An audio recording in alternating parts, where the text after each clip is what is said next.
Rabin-Cobb algorithm. Rabin-Cobb is a famous string searching algorithm based on hashing technique. It is used to find a pattern in the given string. This can be used to detect plagiarism. Now let's understand the algorithm in detail. Here we have to find this pattern in the string name text. Using brute force approach, we can solve this quite easily. First, consider these three letters and compare each character of the pattern one by one. You can see this is not matching. So we will move the slider ahead and compare each character again.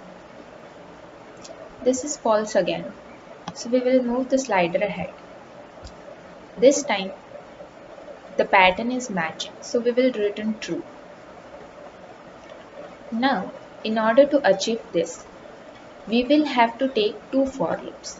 One for iterating the text and another inner loop for iterating the pattern.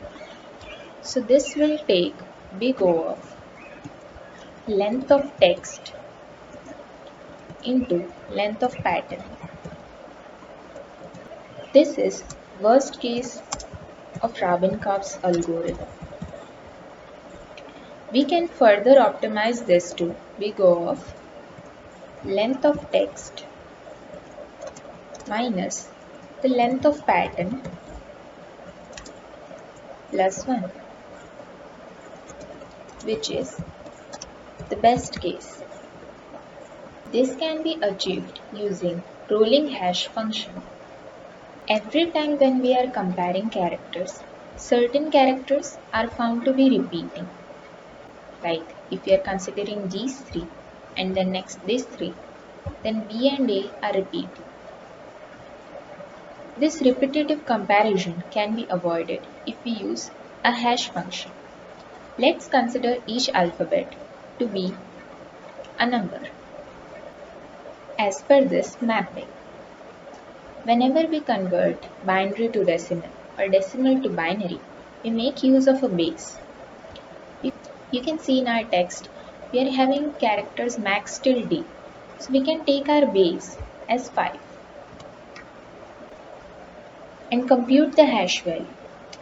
Let's consider first three characters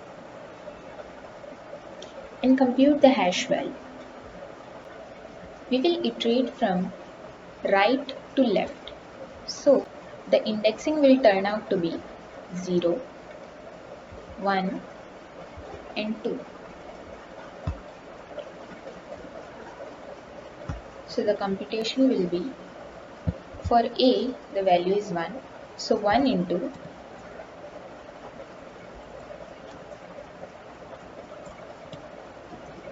5 raised to 2 plus, for B it is 2. So 2 into 5 raised to 1 plus 1 into 5 raised to 0. This is 36. Similarly, let's calculate for the pattern. Hash of AAB is equals to 1 into 5 raised to 2 plus 1 into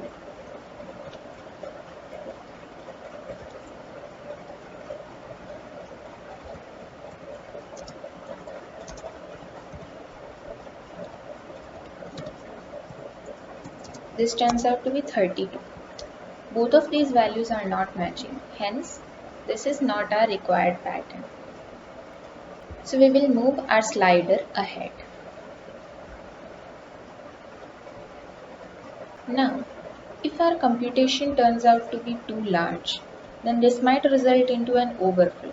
So we should mod this value with a prime number, p. Now, p should always be greater than or equals to the length of pattern. Here our length of pattern is 3. So you can take any prime number greater than or equals to 3. So you can take 3, 5, 7, 11, anything. I'm considering 7 over here. So 32 mod 7 and 36 mod 7 equals to 1. As you can see, the values are not matching, hence it's not a required pattern. Considering the next set of characters, the position will also change. Now let's consider the next set of characters. Here you can see that B and A are repeating. So we don't need to calculate it again. We can make use of a formula. From previous hash value, deduct the old character's value. Now when we move our slider ahead, the indexing changes. So we need to add this base value. Then add the newly added character's value. Let's make use of that and calculate hash of BAA. Previous hash value before mod was 36.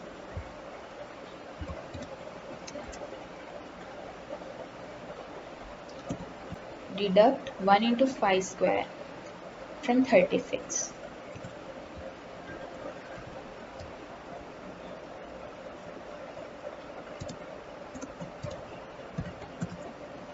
So the answer will be 11.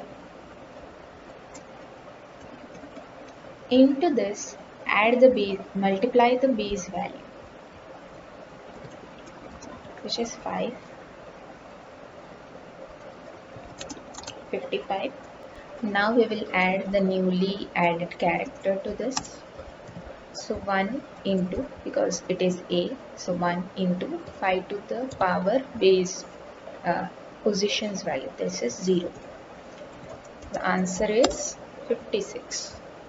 Mod 7 gives you, the answer is 0. Now this is not matching with the pattern's value, hence this is not a required pattern.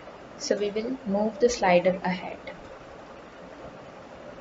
The indexing changes again. Also we should add the mod in this formula, mod P. Let's compute the hash value for AAB using this formula.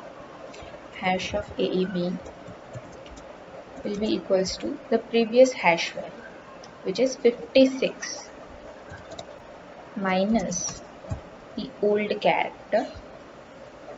The position was 2, so 2 into 5 raised to 2. So this turns out to be 6. Now multiply the base value and add the newly added characters value, which is 2 into 5 raised to 0. So this turns out to be equals to 32 mod 7. So this will be equals to 4. You can see the pattern's hash value and the string's hash value matches. Hence we have found our required pattern. Now this particular hash function has a special name known as Rabin's fingerprint. Now you must be thinking, why do we make use of such complex hash functions? Can't we use this mapping directly? Let's see what would have happened if we had used the mapping directly. The hash for pattern would have been 1 plus 1 plus 2, that is equals to 4. Considering the first set of characters, the hash will be ABA equals to 1 plus 2 plus 1, which is equals to 4. We can see the hash values are matching, but the string is not actually matching. So we would have to iterate the loop to check each and every character again, and we would have got the answer as false. Let's calculate for the next set of characters, which is BAA, and this will be 2 plus 1 plus 1, which is 4 again. And you can see the pattern isn't matching. So this is known as spurious hits. Even though the pattern is not matching, the hash values are matching. In order to minimize these spurious hits, we make use of rolling hash function. The performance of Raman-Kauf's algorithm highly depends on an efficient hash function. So it's really important to make use of these hash functions.